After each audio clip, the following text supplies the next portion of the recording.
O que cantamos é a dedicação das nossas ofertas. Podeis sentar.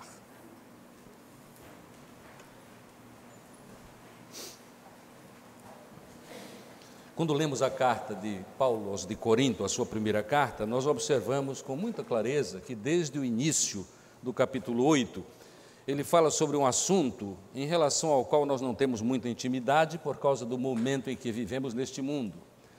Naquele tempo, do apóstolo Paulo e dos fiéis em Corinto, havia um acontecimento significativo que tinha a ver com práticas do mundo pagão no meio do qual estes crentes viviam.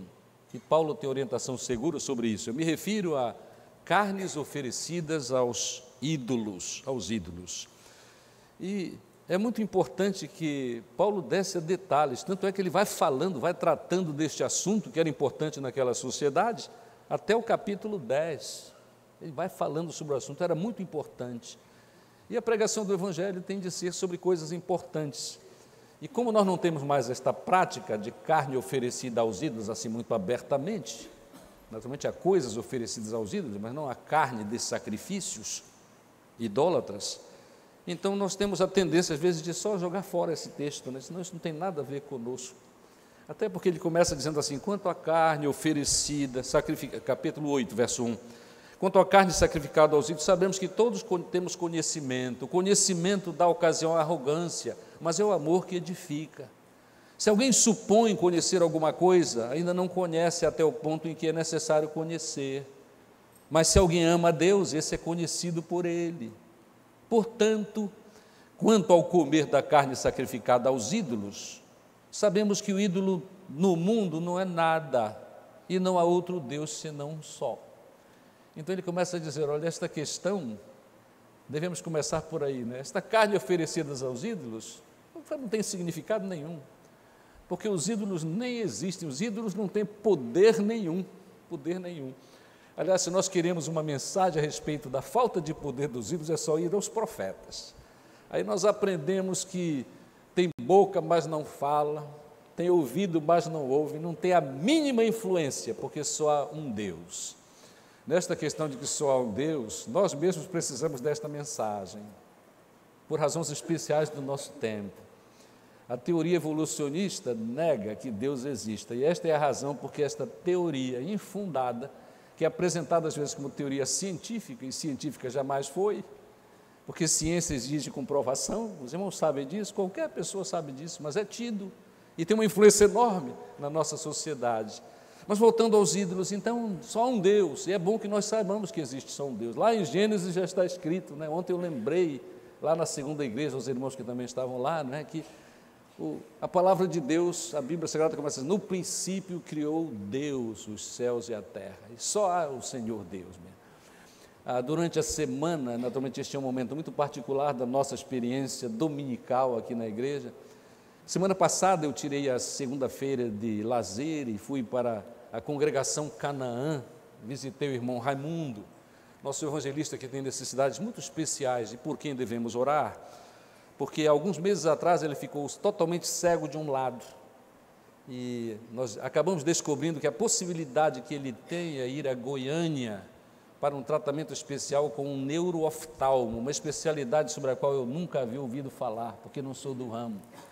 E, amados, eu fui lá conversar com ele sobre essa possibilidade, como será feito, e eu dou graças a Deus que ele está animado, mas quando chegou a madrugada, quando eu vou lá, como alguns irmãos aqui têm ido para a tarefa missionária, eu fico naquela varanda da casa dele, e a noite foi a coisa mais linda que eu já vi nos últimos dias.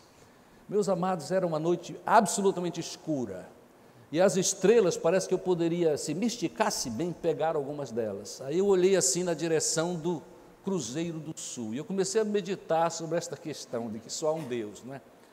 E só Deus poderia ter criado o firmamento, podia ter criado este mundo, porque é algo muito maravilhoso. Se vocês quiserem se maravilhar com a obra de Deus e criar coragem de confiar nele, é só começar a pensar na grandeza da criação dele. É absolutamente fabuloso. Eu fiquei ali, quem sabe, 1 hora, meditando a respeito destas coisas. Os ídolos não são nada, porque só há um Deus.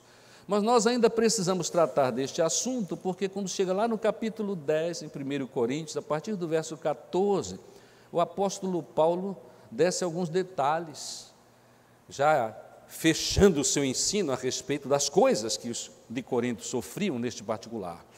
Ele diz assim no verso 14: portanto, meus amados, fugi da idolatria. Esse negócio de ídolo, influência de ídolo na sua, fugir da idolatria. E eu digo isso a pessoas sensatas, julgai a vós mesmos o que digo. Acaso o cálice da bênção que abençoamos não é a comunhão do sangue de Cristo? Referência clara à ceia do Senhor. Acaso o pão que partimos na ceia do Senhor não é a comunhão do corpo de Cristo? Há somente um pão e nós, embora muitos, somos um só corpo, pois todos participamos do mesmo pão, é Cristo. Observai o povo de Israel, por acaso os que comem dos sacrifícios não são participantes do altar? Isto é referência ao sistema sacrificial do povo de Deus, do povo de Israel, naquele tempo, é o Velho Testamento. Será que estou dizendo que aquilo que é sacrificado ao ídolo é alguma coisa? Ou que o ídolo é alguma coisa? Ele volta ao argumento que ele vinha trazendo no capítulo 8. Não. Antes digo que as coisas que eles sacrificam, os idólatras, sacrificam-nas a demônios e não a Deus. E não quero que tenhais comunhão com os demônios. Não podeis beber do cálice do Senhor e do cálice dos demônios. Não podeis participar da mesa do Senhor e da mesa dos demônios. Ou será que estamos procurando criar ciúmes do Senhor? Por acaso somos mais fortes do que Ele? Continua o texto. Todas as coisas são permitidas, mas nem todas são proveitosas. Todas as coisas são permitidas, mas nem todas são edificantes. Ninguém busque o seu próprio bem, e sim o dos outros. Comei de tudo que se vende no mercado, sem nada perguntar por causa da sua consciência. Pois do Senhor é a terra e a sua plenitude, Se porventura, portanto, algum incrédulo vos convidar e quiserdes ir, respondendo a este convite, comei de tudo que for oferecido, sem nada perguntar por motivo de consciência. Mas se alguém vos disser, isto foi oferecido a ídolo, foi oferecido em sacrifício, então não comais, por causa daquele que vos advertiu e por motivo de consciência. Eu quero logo adiantar, dele, do que advertiu. Não estou falando, diz o texto, da tua consciência, mas da consciência dele, isto é, do outro. Pois por que eu seria julgada a minha liberdade pela consciência de outra pessoa? E se participo com gratidão, por que eu seria culpado por algo pelo que dou graças? Portanto, seja comendo, seja bebendo, seja fazendo qualquer outra coisa, fazei tudo para a glória de Deus. Então, não vos torneis motivo de tropeço, nem para judeus, nem para gregos, nem para a igreja de Deus. Assim como em tudo eu também procuro agradar a todos, pois não busco o meu próprio bem, mas o de muitos, para que eles sejam salvos. Esta questão de liberdade é importantíssima para nós, porque dependendo de como nós usamos a nossa liberdade, nós podemos ser obstáculo ou podemos ser incentivo para que pessoas se entreguem a Jesus. Esta que é a verdade. Então a liberdade, eu faço o que, eu tenho liberdade de agir, esta questão de liberdade, às vezes é o Deus de uma pessoa, Há pessoas que dizem assim, eu adoro a liberdade, mas o que eles adoram é fazer o que dá na telha, tudo que vem à mente eles fazem, e acham que a igreja, a família, a sociedade não tem nada a ver com isso, eu quero ser livre. E nesse tipo de liberdade, o problema é que as pessoas experimentam e levam a experiência triste aos outros de destruição, de exploração, de opressão, de prática de vícios, os mais destruidores, e profunda desobediência aos seres humanos, mas pior ainda, desobediência a Deus. É diferente quando a liberdade é usada com a devida consciência, com a devida orientação do Senhor, e é uma liberdade diferente. Por exemplo, é a liberdade de dizer a verdade, a liberdade de agir e proteger os fracos, a liberdade de explorar ideias e lugares, a liberdade de servir os outros e assim sabendo que serve a Deus, e isto com grande intensidade. Este tipo de liberdade é muito melhor. E o apóstolo Paulo está, então, tratando deste assunto. O pior uso da liberdade é a liberdade de ser idólatra. E o apóstolo Paulo disse na carta diretamente: fugi da idolatria. E quando o apóstolo Paulo, que era judeu, ele diz fugir da idolatria, sem dúvida alguma estava atrás desta afirmação do apóstolo Paulo a lembrança do alto preço que Israel, o povo de Deus, pagou por sua idolatria. Por causa da idolatria em Israel, eles confiaram em homens e não em Deus, confiaram em si mesmos, abandonaram as ordens de Deus, e aí perderam guerras, ficaram alienados de Deus, experimentaram profunda corrupção, e assim perderam a bênção de Deus. A idolatria foi uma desgraça para o povo de Israel.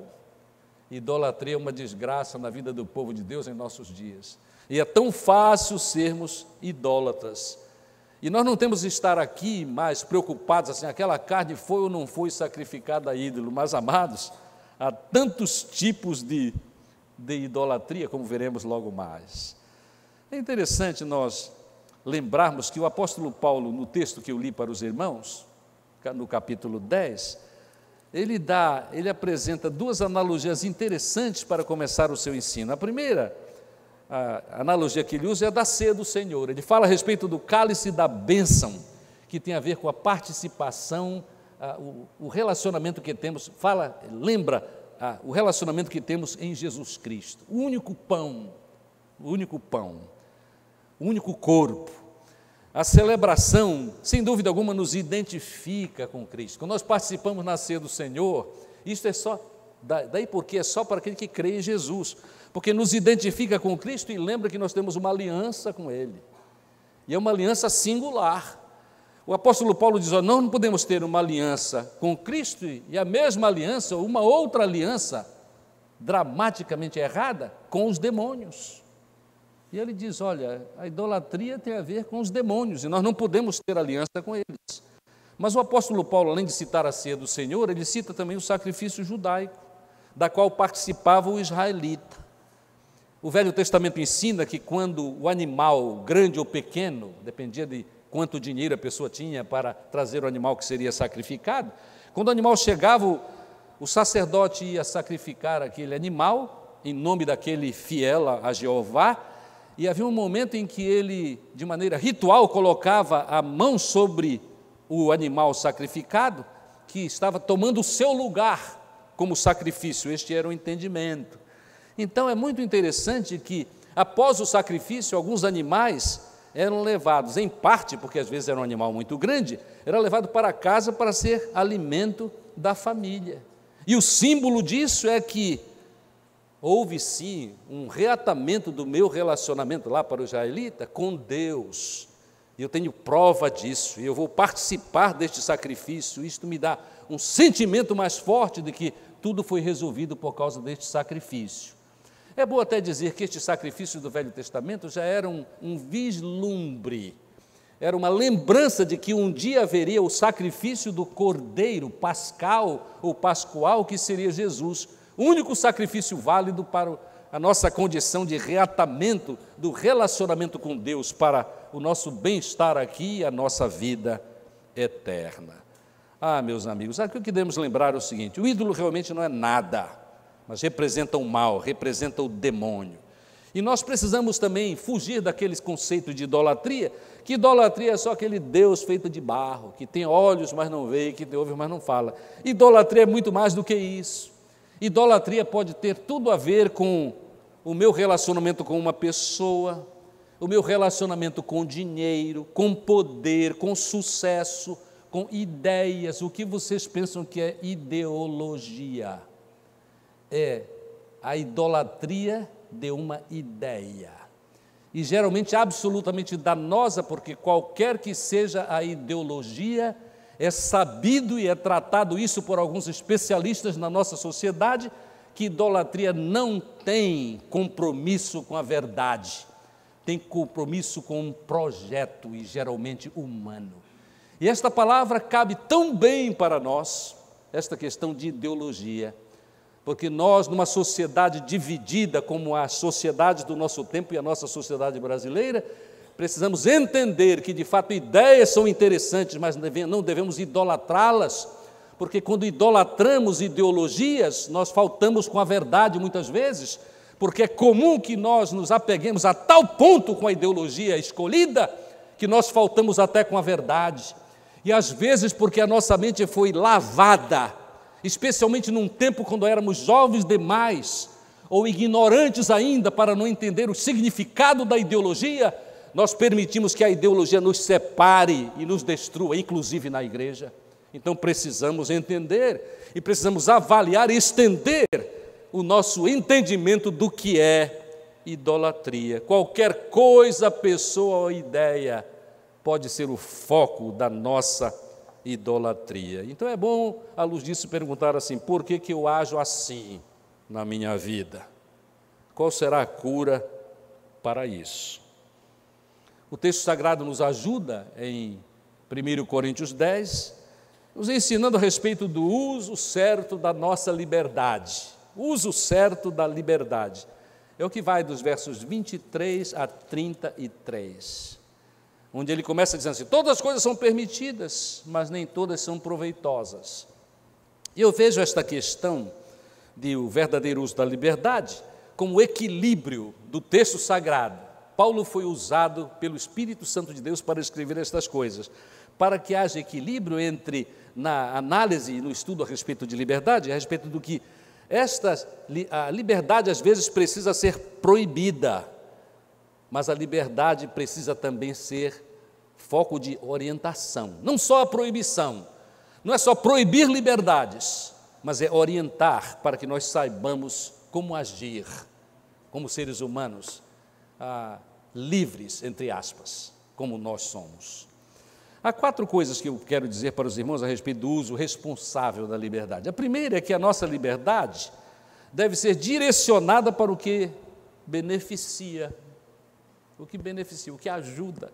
Sim, porque, especialmente na sociedade, hoje em dia, é verdade, tudo absolutamente é proibido. Volto a fazer referência que fiz alguns anos atrás sobre um poema interessante, onde o autor diz assim: é proibido proibir. Irmãos, estamos vendo o tempo que é proibido proibir. Se há necessidade mesmo de algumas proibições, a sociedade humana hoje é contra. É contra porque não há verdade absoluta, não há liderança para a nossa vida. Cada um faz o que quer. Que tristeza, que tragédia vivermos numa sociedade que é movida por causa deste, não apenas sentimento, desta postura, deste princípio. É proibido proibir. A Bíblia, alguém pode dizer assim: não, mas isso que eu faço não é especificamente proibido na Bíblia. De fato, há coisas que são possíveis alguém fazer que não são diretamente proibidas na Bíblia, mas há princípios que nos ajudam a saber como agir em determinadas situações. A Bíblia é maravilhosa. A Bíblia é tão especial que nós devemos, então, entender que a nossa liberdade deve ser direcionada para o que beneficia em todo sentido.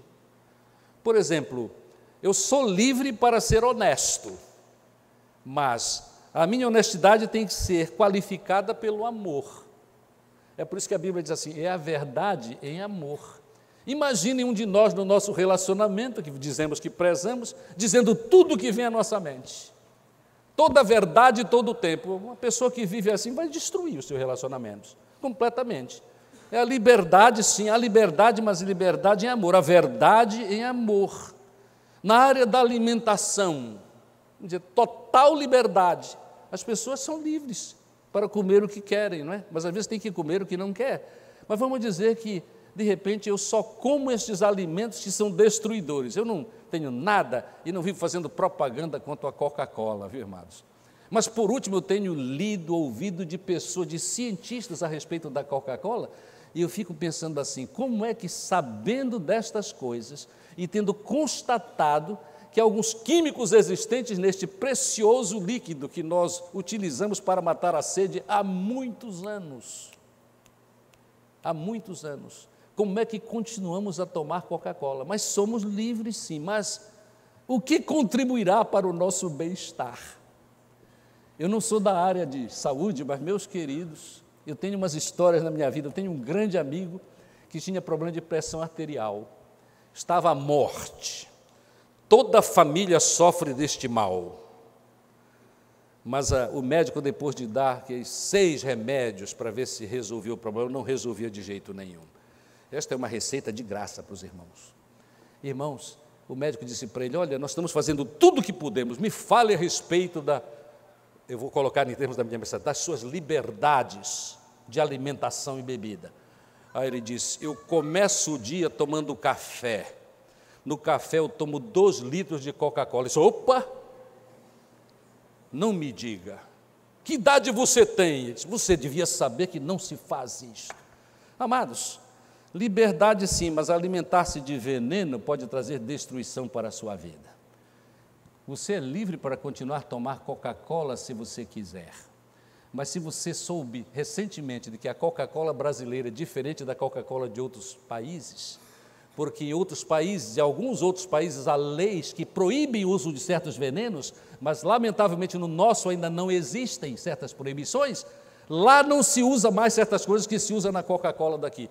Então a minha palavra é o seguinte: eu não vou tomar Coca-Cola quando eu chegar lá também, mas eu já parei de tomar aqui. Os irmãos estão entendendo o que eu estou dizendo? Amados, nós temos que ter sabedoria. Tudo é livre, mas nem tudo vai me abençoar, vai me beneficiar. Nós temos de usar, é a segunda coisa, vamos usar a liberdade construtivamente, é o verso 23b, que vale a pena. Todas as coisas são permitidas, mas nem todas são edificantes. O nosso interesse deve ser na melhoria da nossa vida, na melhoria da igreja. Então nós somos livres, mas temos que buscar as coisas que são edificantes. Este princípio de como usar a liberdade é parecido com o primeiro, mas é um pouquinho diferente, porque aqui o centro desta afirmação, especialmente, eu devo atingir bons propósitos, e é uma forma como nossos mestres, nossos líderes espirituais, inclusive, às vezes tocam a nossa vida depois de confessarmos alguma coisa, que foi usada, quem sabe, este formato por nossos pais, os nossos pais do tempo que havia maior respeito pelos pais, né? Eu ouço alguns amigos meus dizer assim: não, meu pai nunca bateu em nós, mas quando meu pai e a minha mãe olhavam para nós um olhar número 5, havia grandes mudanças no nosso comportamento.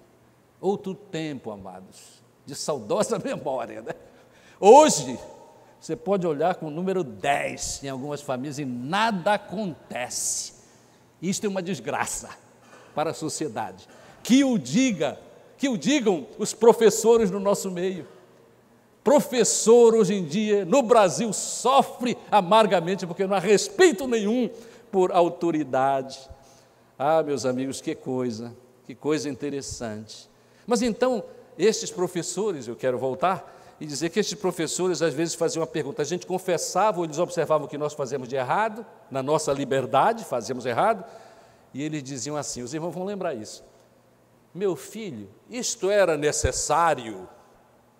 Entendeu? Era necessário? É um choque, porque a análise lógica da coisa, não era. Então, por que usou esta liberdade? Uma outra área de que devemos procurar na nossa liberdade fazer algo que é construtivo.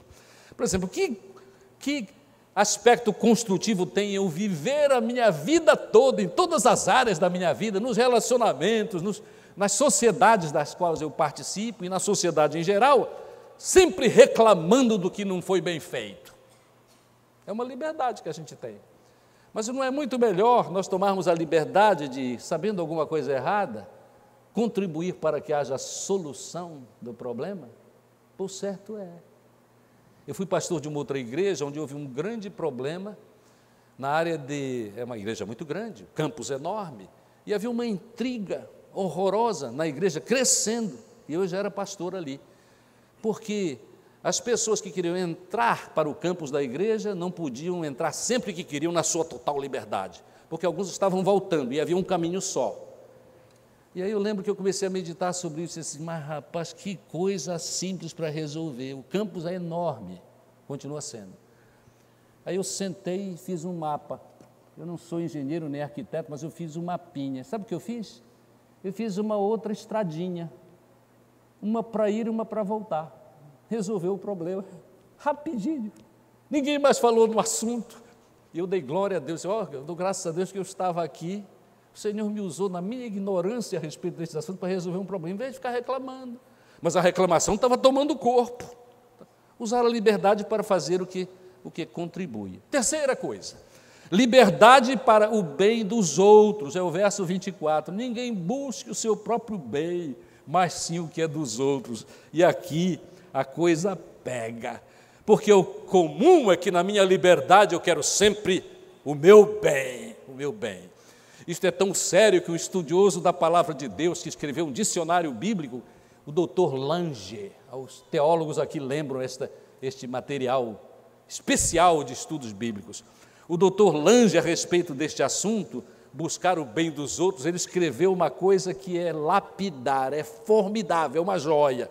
Ele escreveu assim, ouçam isso, desde que egocentrismo e amor próprio se tornou corrompido na nossa vida por causa do pecado e nos levou à atitude superior ao semelhante e até às vezes superior a Deus. A autonegação é importante como regra da vida cristã, para que o amor entre nós seja equilibrado, até porque não há nenhum perigo de nos esquecermos do nosso eu. Meus queridos, que afirmação! Ele diz assim, não há nenhum perigo de nós nos esquecermos do nosso eu, por causa do pecado. Então, egocentrismo, buscar o seu próprio benefício para si mesmo, a despeito do outro, a despeito da liberdade do outro, isso é tão comum, mas não precisa estar preocupado com isso não, amados. Nós precisamos sim trabalhar para o bem do outro. Temos de pensar além de nós. E o apóstolo Paulo oferece então orientações sobre a questão lá da carne, dizendo assim, olha, porque os ídolos não são nada, você quer consumir carne? Você é carnívoro? Coma carne, não pergunte nada, consuma e dê glória a Deus. Mas, no caso de você estar na presença do incrédulo que chama a atenção e diz assim, olha, isto foi oferecido aos ídolos, e você não come, Se ele chamar a atenção, você evita, por causa da consciência dele, Naturalmente que nós precisamos interpretar isto à luz da nossa contemporaneidade, porque vivemos neste tempo e não lá. Aliás, é uma grande lição da vida, nós entendemos que não há como qualquer um de nós, por mais esforço que faça, voltar lá para as páginas da igreja primitiva. Não tem condição não, irmãos. São passados séculos e mais séculos, né? Mas eu vejo esta doença por aí medrando em alguns lugares, né? E erros sendo cometidos na área da aplicação do texto sagrado, porque querem voltar, mas não dá para voltar não. É diferente. Há nuances, há aparências, mas não é a mesma coisa. Mas então note, as aplicações contemporâneas desta questão de, por causa da consciência do outro, eu me privar da minha liberdade. Este que é o assunto. Por exemplo, se a minha vestimenta, a minha roupa, o meu vestido, a minha roupa, homem ou mulher, de fato ofende para o bem do outro, eu troco de roupa. É isso, irmãos. Eu troco de roupa. Eu pensei hoje numa ilustração que veio na minha cabeça. Você sabe que algumas coisas vêm interessantes. Por exemplo, se fosse ofensa ser careca, eu compraria uma peruca. Os irmãos entenderam, né? É uma mudança. Eu prefiro o frescor da minha experiência. Mas se fosse uma questão de outro se ofender, não, aqui quem é crente não é careca. Eu compraria uma peruca e confundiria todo mundo, porque os irmãos não me conheceriam mais. como aconteceu com um pastor missionário lá na Paraíba, que ele era, se possível, mais calvo do que eu. E eu o ajudei na obra missionária quando era seminarista do Seminário do Norte. O nome dele era Burley Cader, é um homem de Deus. Só que alguém meteu na cabeça dele que era ruim ser calvo. E numas férias que ele passou lá, quando ele voltou, ele tinha uma farta cabeleira. Literalmente, ninguém o conhecia. E ele chegou à conclusão e ele me disse, olha, resolvi jogar fora, porque é preferível ser conhecido. Então, aplicações contemporâneas veste. A dieta. Vamos dizer que você, e eu já ouvi isso aqui na igreja, porque o Brasil é grande, o Brasil é um continente. Pessoas vieram lá do Rio Grande do Sul em outros tempos, e lá o indivíduo bebia álcool como uma raposa. E lá ninguém dizia nada. Aí ele veio para o extremo norte, onde não é esta prática. E ele continuava bebendo. Inclusive, ele chegou à prática de convidar o seu pastor e pedir vinho e bebida alcoólica para a mesa. Ainda bem que o pastor era maduro e sabia que o vinho não vai destruir o meu relacionamento com Deus. E talvez você precise de melhor explicação minha, particular a respeito disso, né?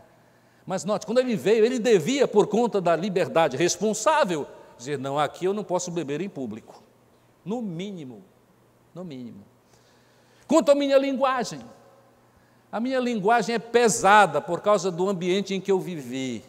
Mas aí eu começo a me aproximar de pessoas, vamos dizer, na igreja ou em setores da sociedade, dignos, educados, e a minha linguagem é ofensiva, o que é que eu faço?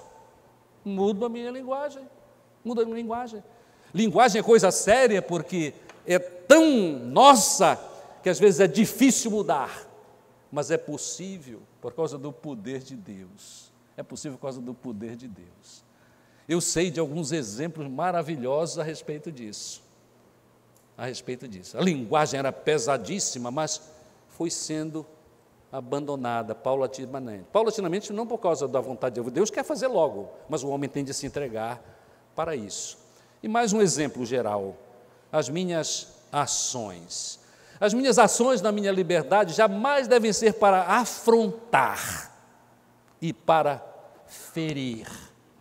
Mas isso é importante, eu mudar as minhas ações, porque as ações devem ser para abençoar. E nós vivemos numa sociedade tão separada de Deus e tão alheia aos princípios da palavra de Deus, que muitos na nossa sociedade querem mesmo ferir. Então, se eu sou uma pessoa devassa, e o mundo é livre para isso, vocês sabem disso, mas se eu sou parte de uma sociedade, a nossa sociedade é devassa e imoral, aí eu compro uma camisa, quando eu vou lá para algum lugar de visita, e a camisa tem dizeres absolutamente imorais, terrivelmente, obviamente eu não vou dizer quais são as afirmações, mas aí eu compro a camisa e porque eu não respeito ninguém mesmo, uso a minha liberdade, eu vou aos shoppings desta cidade e ando com aquela camisa. E os escritos imorais são na frente e no verso. E quando eu passo, provavelmente as famílias que têm educação, que têm princípios e querem ensinar o melhor, se sentem ofendidas. Mas se nós perguntarmos a tais pessoas, e daí? Eles dizem assim, eu não tenho nada a ver com isso, estou usando a minha liberdade. É claro que o crente do Senhor Jesus Cristo não vai fazer isso, porque não vai usar da liberdade para dar ocasião à carne, à maldade humana. E a quarta e última coisa, nós devemos usar a nossa liberdade para promover a glória de Deus. Sim, porque a maneira como nós usamos a nossa liberdade, a verdadeira liberdade, ajuda, incentiva as pessoas a crerem em Jesus Cristo. Há um texto muito precioso na carta de Paulo aos Coríntios, 2 Coríntios 5:20. Eu fui, como alguns dos amados aqui mais velhos, foram embaixadores do rei, não é? Eu sei disso. O texto diz assim, portanto, somos embaixadores de Cristo, como se Deus vos exortasse por nosso intermédio. Assim, suplicamo-vos por Cristo que vos reconcilieis com Deus. A primeira afirmação, somos embaixadores de Cristo. se eu tenho a compreensão de que eu sou embaixador de Cristo, eu sou representante de Cristo, eu cuido de como eu uso a minha liberdade.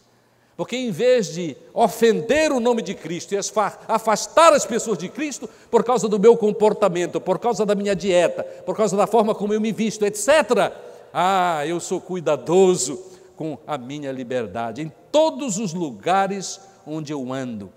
Este uso da liberdade para a glória de Deus é o uso principal da nossa liberdade.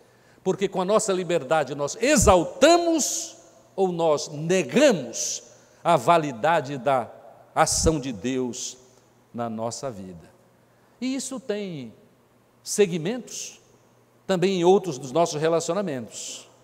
A minha liberdade, em alguns aspectos, ou exalta a família ou desonra a família. Um autor que eu li a respeito deste assunto, ele disse assim: vocês já observaram a formatura? Como é que acontece numa formatura? A família está toda lá, não é? Tem gente que atravessa o mundo e faz sentido isso, dá prazer. Há muita coisa ruim na internet, mas ontem eu recebi uma coisa boa e inspiradora, ao que faço referência agora. Um pastor aqui do Amazonas mandou, eu creio que foi o pastor Mendonça, Jair Mendonça, primo do diácono Vanias. Ele mandou assim: ao ser convidado, vá. É só isso, várias afirmações. Ele diz: é necessário que, se você foi convidado para uma festa, vá, alegre-se com ele. Se foi convidado para a formatura lá do outro lado do mundo, vá, porque faz bem. Aí o resumo é assim, é muito longo o texto. O resumo é assim: porque quando há um momento triste, um momento dramático, você vai. Mas não vá só ao momento triste, vá aos momentos alegres, porque você precisa isso para incentivo da sua vida. Meus amados, já observaram como é que acontece na formatura? Já experimentaram isso? Nós vamos à formatura, especialmente se o seu filho, o seu neto, o seu bisneto, o seu parente, o seu marido, a sua esposa, completou o curso, seja qual ele for, o curso que escolheu para a sua vida, entendendo ser a vontade de Deus, você está lá animadíssimo, porque você se sente honrado por ele ter usado a liberdade para seguir a vontade de Deus em sua vida. E especialmente se aquele querido seu foi o primeiro lugar que foi citado. Olha, ele foi o primeiro lugar. A família se sente honrada e tem todo o direito de se sentir honrado. Meus amados, a nossa liberdade deve ser usada para a glorificação de Deus, mas nós glorificamos a nossa família também, exaltamos a nossa família quando usamos a nossa liberdade. As nossas ações, repito, honram ou desonram ao nosso Deus.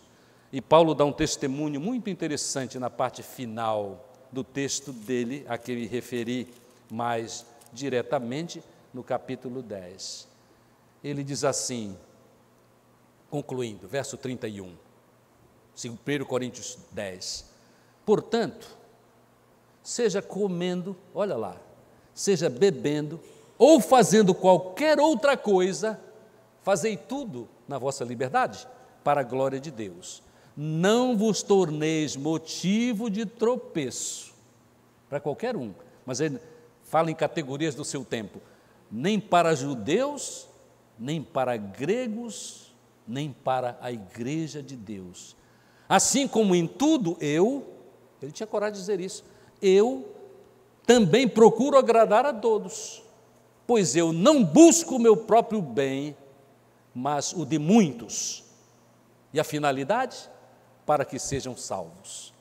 Aí ele acrescenta algo que é importante para nós não imaginarmos que ele é orgulhoso. Ele diz assim: sede meus imitadores, como eu sou de Cristo. É o segredo. Sede meus imitadores, mas o exemplo maior é Cristo. Por isso o Hebreu diz assim: olhando para Jesus, autor e consumador da nossa fé. A atitude correta quanto à liberdade não é ficarmos como loucos, ouvindo a voz de absolutamente todo mundo sobre tudo. Ninguém poderá fazer isso. Mas o que o apóstolo Paulo está dizendo é o seguinte: eu uso a liberdade, mas de maneira temente ao Senhor Jesus Cristo e seguindo o seu exemplo. Precisamos representar bem o Senhor Jesus. E representaremos bem o Senhor Jesus se usarmos adequadamente a nossa liberdade. Um dos maiores exemplos, e é com que eu quero terminar esta mensagem, a respeito de representar bem Jesus, é a história que aconteceu com um missionário batista logo depois de um dos trágicos terremotos na Nicarágua, há muitos anos atrás. Aconteceu o terremoto e comitivas de crentes em Jesus Cristo, de muitas denominações nos Estados Unidos, correram para lá com todo tipo de benefício. Todo tipo de benefício. E aquele missionário contou que ele estava lá perto do lugar onde havia muitas crianças desassistidas, algumas sem conhecer seus pais, sem ter mais conhecimento de seus pais. O caso de algumas foi resolvido, de outras não foi, e instituições filantrópicas cuidaram delas, etc. Aquelas coisas que acontecem. E este missionário mesmo de igreja, que foi lá para ajudar depois do terremoto, ele estava ali com alguma coisa nas mãos, ele viu uma criança ali muito abandonada, muito triste, aproximou-se dela, conversou com ela e deu à criança um presente. A criança ficou olhando, sem uma palavra. Depois de um breve tempo, ela disse algo que ele jamais esqueceu. Você sabe o que ela perguntou? Ela disse o seguinte: o Senhor é Jesus?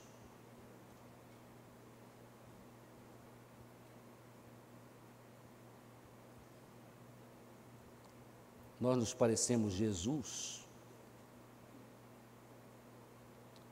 especialmente quando usamos a nossa liberdade para fazer o que Jesus quer.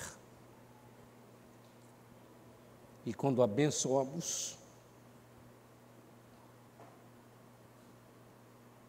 pessoas no meio de quem vivemos, a nossa oração deve ser de que Deus nos abençoe, purifique as nossas motivações e nos dê coragem de usar a liberdade para a glorificação do seu nome. Amém.